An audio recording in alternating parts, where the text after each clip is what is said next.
There are moments when time itself seems to lean in, when the ordinary rhythm of life falters, and a quiet presence descends, not in thunder or flame, but in the still, almost unbearable weight of awareness. It is in that silence, the kind that hums deeper than hearing, that something begins to stir. A voice not made of sound, yet felt as though it echoes through the chambers of one's very being. It is not the cry of the world or the murmur of memory, but the whisper of something older than both, something that has been waiting patiently for the soul to stop running, stop striving, and finally listen. When God says, "It's time to say you everything," it is not a sentence of sudden revelation as much as it is an unsealing of what has always been. It is the hour when the curtain between what is known and what is meant to be known is gently drawn back, and the soul stands bare before truth. Not truth as argument, not truth as knowledge, but truth as presence. We imagine divine speech as grand, as though the heavens should tremble and stars should rearrange themselves to make room for its arrival. Yet the real majesty of it lies in its intimacy. The voice does not come to the crowds, it comes to the one. It is not shouted from mountaintops, it is breathed into harps. It speaks not in the language of kings, but in the quiet syllables of mercy. It does not say, "Behold, I will show you what others cannot see," but rather, "Come, and I will show you what you have refused to see within yourself." For all truth worth knowing is not new but remembered. It was written long before our first breath, written in the trembling light of our conscience. And though we forget it amidst the noise of life, it remains, patient as dawn behind the horizon. When that voice begins to speak, the first thing it does is silence every other voice. The noise of ambition fades. The chatter of fear dissolves. Even the mind, that restless architect of reasons and defenses, stands still. There is no debate left, no argument to offer, because truth once present needs no justification. It simply is. One realizes then that the world has been deafening us with its constant insistence that we are self-made, self-directed, and self-sufficient. And yet, in that divine interruption, we are reminded that there is a deeper authorship, a sentence being written beneath every thought, a grammar of grace that shapes our lives in ways our plans never could. When God says, "It's time," the word time does not belong to clocks. It does not mean a moment chosen by chance or calendar. It means that the inner ripening has reached its appointed fullness. The fruit, long hidden within the leaves of experience, has come to maturity. You may not be ready in your understanding, but the truth is ready in its mercy. And so it begins to speak, not to condemn, but to unveil. Not to destroy, but to awaken. The words that follow are rarely comfortable. They do not flatter, nor do they soothe the vanity of the listener. Instead, they pierce like light through the thin fabric of shadow. They illuminate corners long ignored, reveal motives cloaked in righteousness, uncover wounds disguised as wisdom. But there is tenderness in this unveiling. The voice does not mock. It does not accuse without purpose. It says everything because withholding anything would mean leaving the soul half healed. At first, one resists. The instinct of the human heart is to defend its silence. We build walls not merely to keep pain out, but to keep truth in. We fear exposure, for we think it means loss of dignity. Yet, when the divine speaks, what is revealed is not merely our failure. It is our belovedness in spite of it. We are shown the mirror not to be shamed, but to be reclaimed. The reflection, once distorted by pride or despair, begins to clear. It is then we realize that the voice that knows everything about us also loves us completely. That is the great terror and the great comfort of revelation, that nothing is hidden, and yet nothing is forsaken. The silence before such a moment is sacred. It feels almost like the air before a storm, charged, trembling, alive with expectation. You sense that what comes next will alter everything, not outwardly, but inwardly, at the root of perception itself. It is as though the heart is being tuned to hear a frequency it was made for but had forgotten. Then, softly, without ceremony, the words come. They come as remembrance, as conviction, as promise. They speak not of the world's success, but of the soul's restoration. They say, I have watched your striving, your fear, your pretending. I have seen your nights of quiet despair. And now, it is time. Time to tell you what you have always known, what you were always meant to hear. That you are mine. That your story has meaning. That nothing wasted remains lost. Every truth spoken from above carries both judgment and mercy. It judges the illusions we have clung to, but it also releases us from them. To hear God say, "I will tell you everything," is to feel both dread and relief, for it means the masks will fall, the disguises will crumble, and only what is eternal will remain. And what remains is love, not the sentimental softness that the world sells in fragile packages, but the fierce, purifying love that burns away all that is false. It is not the love that agrees with our delusions, but the love that dares to save us from them. There is a rhythm in divine speech that the world cannot imitate. It has the calm of eternity behind it. It does not hurry, for it is not bound by the passing of hours. Each word lands with weight, not because of eloquence, but because of truth. To the heart that listens, those words do not merely inform, they transform. They reorder desire, rearrange priorities, and restore meaning where it had leaked away. After such an encounter, the world seems smaller, yet more beautiful. The things that once consumed our attention lose their power, and even the smallest act, done in light of that voice, becomes luminous with purpose.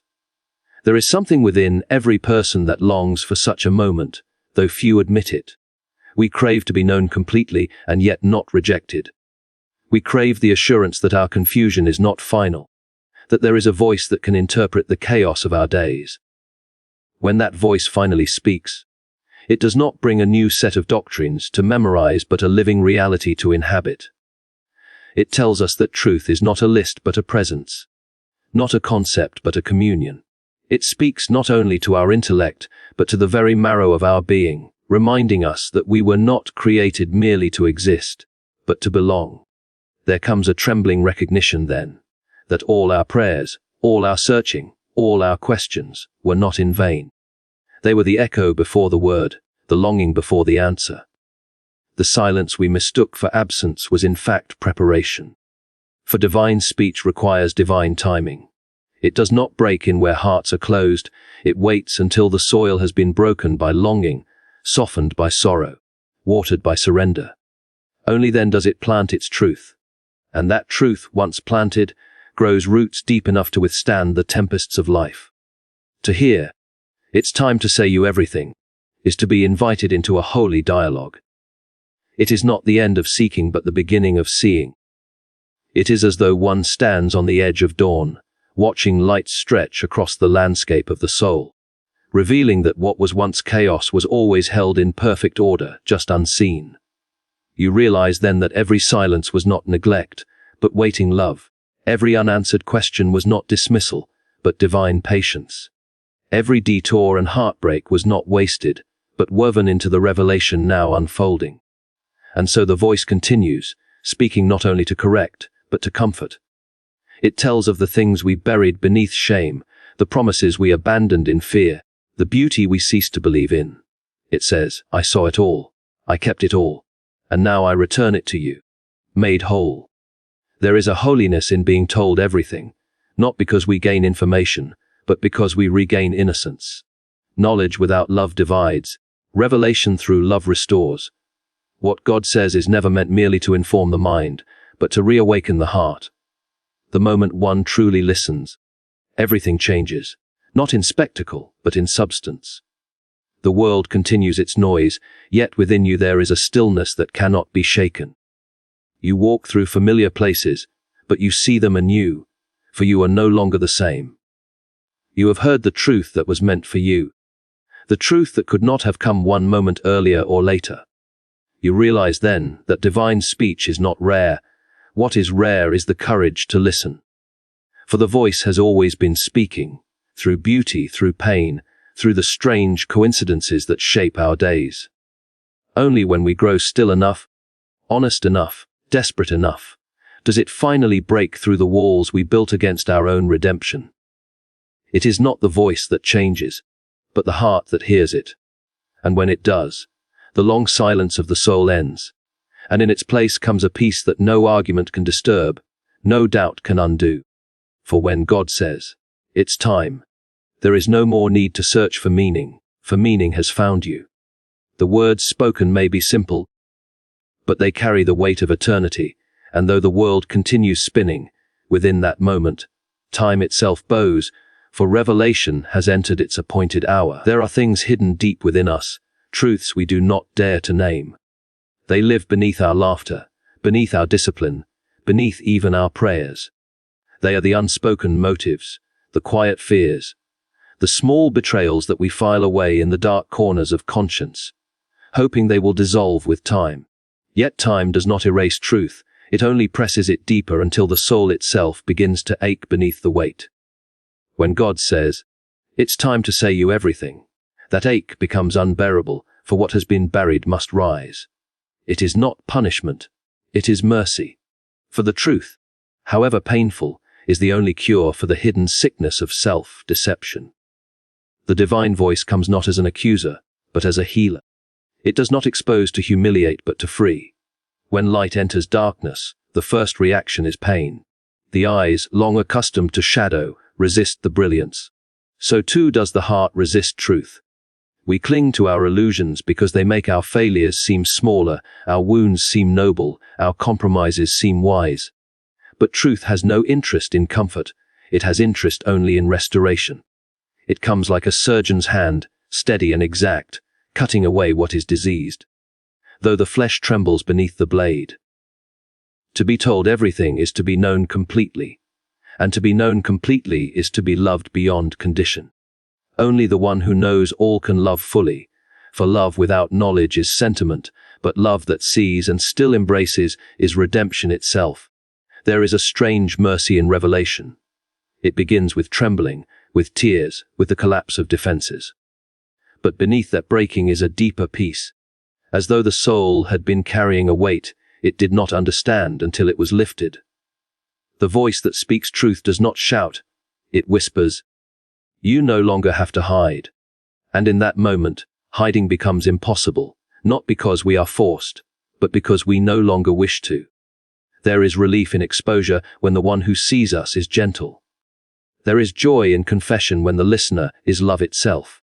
The weight of hidden truths is not measured in guilt but in distance. Every unspoken sorrow, every concealed sin, creates a small separation between the heart and its maker. Over time, that distance becomes a wilderness. We wander there, mistaking silence for safety, until one day a voice calls out, not from beyond the wilderness, but from within it. "I am here." It says, "And I have seen you all along." That moment is the beginning of return. The voice tells everything not to overwhelm us, but to remind us that nothing was ever beyond its gaze. We are not discovered, we are rediscovered. The truth does not destroy us. It restores the link between who we pretend to be and who we truly are. In that encounter, shame loses its power. What once held us captive, the fear of being known, becomes the doorway to freedom. For when everything is said, there is nothing left to fear. Darkness depends on secrecy, it cannot exist in light. So when the voice brings everything to speech, it brings the end of darkness itself. The soul, once burdened by half-truths and hidden grief, finds breath again. It begins to live in the open air of grace, and though the revelations may wound, they wound like truth always does, only to heal deeper than before. The mercy of revelation is that it does not speak all at once. The voice tells us only what we are ready to bear. Each truth comes at its appointed time, each unveiling guided by love's patience. If the full story of our hearts were shown to us in a single instant, we would shatter under its weight. So God, in wisdom, speaks gently, layer by layer, season by season, so that the soul may grow strong enough to receive what it once feared. Every confession, every insight, every moment of conviction is a fragment of this larger mercy. To be told everything, therefore, is not to be crushed under the burden of truth, but to be lifted into the strength that truth alone gives. There is a beauty in being known by one who cannot misunderstand you. The world often listens with suspicion, people hear what they wish to hear. But when the divine voice speaks, it does so with perfect comprehension. It knows why we failed, why we feared, why we resisted, and it names those things not to condemn but to cleanse. To be told everything is to stand beneath a rain that washes not just the surface, but the soul itself. It is the moment when all pretenses dissolve, and what remains is real. And what is real is always beloved. When all is finally said, the silence that follows is not emptiness, it is peace. It is the quiet of a heart no longer hiding from itself. It is the stillness of one who has seen the worst of their own shadow and found that love still remains. This is the mercy behind the revelation that the truth, when spoken by God, is never cruel. It is the only truth that heals as it reveals, the only voice that can speak everything and yet leave us whole. There comes an hour when the world grows still, when the noise that once filled the soul begins to fade, and a quiet summons rises within. It is not the hour of tragedy or triumph, but of awakening. The heart, long deafened by desire and distraction, begins to tremble with the faint realization that something greater is calling its name. That hour does not come to every person at once. It comes when the inner clock of the spirit strikes the moment of readiness. It cannot be hurried, and it cannot be delayed. It comes when the heart, weary of its own echoes, grows tired of speaking and is finally ready to listen. For God does not force his truth upon the unwilling. He waits until the soul itself begins to long for the sound of what it was made to hear. When that hour arrives, it is quiet but unmistakable. The familiar comforts lose their flavor. The laughter of the world begins to ring hollow. Even the ambitions that once seemed noble feel strangely empty. It is as though an unseen light has shifted, revealing that what once seemed solid was only shadow. The heart begins to ache with a hunger it cannot name, and the ache itself becomes the invitation. This is the moment when the divine whisper breaks through, not loud, not theatrical, but certain. It says, "Be still now. It is time to hear." And everything in the soul that once clamored to be first suddenly falls silent, because deep down it knows that what is about to be spoken will change everything. To listen is not simply to hear sounds, it is to open oneself to transformation. The heart that listens must be willing to lay aside its defenses, to surrender its pride, to unclench its grasp on its own understanding. Most never reach this point, not because the voice is absent, but because the will is loud. The world trains us to speak, to argue, to justify, to perform. But the divine truth cannot be received by those who insist on being heard first. It must fall upon the soil of humility, for only the quiet heart can discern the sacred tone within the silence. Listening, then, becomes an act of faith, the surrender of control, the acceptance that wisdom may arrive clothed in mystery, that love may speak in ways logic cannot grasp. In that sacred hour, time itself feels different. It slows, stretches, deepens. The seconds seem heavy with eternity. The air feels alive, as though reality itself were leaning closer. The heart begins to understand that it is standing on holy ground, though no temple surrounds it. This is the meeting place between the infinite and the intimate, between God's eternal word and one fragile soul. Nothing grand is required, no ritual, no music, no applause, only stillness and truth. For when God speaks, he does not need thunder to prove his presence. His words prove themselves by the way they pierce and heal all at once. The difficulty is not that the voice is faint, but that we are distracted. We fill our minds with so many small concerns that we leave no space for revelation to land. The divine word often comes quietly, like a seed drifting through the air, seeking soil deep enough to receive it. If the heart is too crowded, the seed falls on stone. But when the heart grows empty of noise, when desire loosens its grip, then that seed finds rest and life begins to unfold from within. Listening, therefore, is not a passive act. It is the greatest labor of love. It is the discipline of silencing the lesser voices so the true one may be heard. Those who learn to listen discover that truth was never far away. It was waiting at the edge of awareness, hidden beneath the clamor of the world. When God says, "It's time," he does not merely invite us to hear his words, he invites us to rediscover the capacity to hear at all. The modern soul, flooded with information, starved of meaning, must relearn the art of attention. To listen deeply is to stand against the tide of distraction, to declare that there is something more valuable than constant stimulation. It is to trust that silence is not emptiness but fullness, pregnant with the word that can reorder life itself. And when the heart finally listens, everything begins to align. The confusion that once felt endless begins to settle into clarity, not because every question is answered, but because one truth becomes sufficient. You begin to understand that what you needed was not explanation but communion. The voice does not argue, it abides. It speaks once, and that single word echoes through the rest of your days, steadying your steps when reason falters. It does not solve every mystery, but it infuses every moment with meaning. The heart that listens no longer demands control, it lives from trust. There is a holiness in this act of listening that transforms even the smallest life. For the one who listens becomes a vessel of the word they have received. Their tone softens. Their eyes see differently. Their presence carries quiet strength. It is not that they have become wiser by study, but that they have become gentler by surrender. They have learned that truth cannot be conquered. It can only be welcomed. And once welcomed, it begins to shine through them like light through stained glass, coloring everything they touch with grace. But this hour does not last forever. The voice comes, the truth is spoken, and then silence returns. What happens next depends on the listener. To those who turn away, the silence feels like emptiness. To those who obey, it feels like peace. The word heard must now be lived. The listening must become doing. The revelation must become response. And yet, even as the hour fades, its echo remains within the heart. A quiet reminder that once, in a moment beyond measure, eternity bent close enough to speak, and the soul was wise enough to listen.